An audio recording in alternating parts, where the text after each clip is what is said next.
Et non, cette drôle de machine ne provient pas de la Station spatiale internationale. Il s'agit d'une station de numérisation.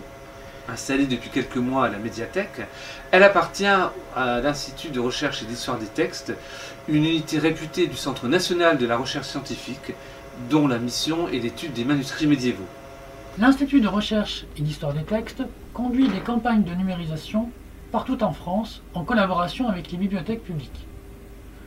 Nous intervenons actuellement dans la région du Nord-Pas-de-Calais, à Arras et à Valenciennes. À Valenciennes, l'opération consiste à numériser 230 manuscrits, livres et incunables sur une période de 4 mois pour compléter une première campagne qui s'est déroulée il y a 25 ans, campagne de microfilmage, alors que les technologies n'étaient pas aussi abouties aujourd'hui avec la numérisation intégrale couleur. Les manuscrits et les incunables qui sont numérisés proviennent pour la plupart de l'ancienne abbaye de Saint-Amand ou de la bibliothèque des Princes de Croye. Le plus ancien remonte au XIe siècle, les plus récents du XVIe siècle. Certains sont richement illustrés, comme le manuscrit 210, un traité à l'usage des confesseurs, ou Interrogatorium. Une photographe professionnelle, Pauline Saint-Omer, a été recrutée par l'IRHT pour conduire cette campagne de numérisation des manuscrits en haute résolution. Elle pilote ce petit bijou de technologie qui est constitué de 2 appareils de prise de vue en haute résolution, de 2 ordinateurs et d'un système en berceau qui permet de préserver le manuscrit dans son intégralité, la reliure, etc.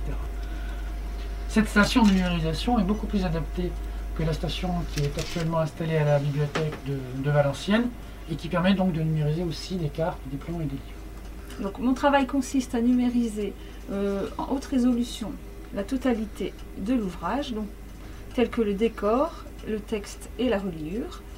L'avantage de ce système de numérisation, c'est son système de berceau en forme de V qui permet d'ouvrir le livre à 100 degrés.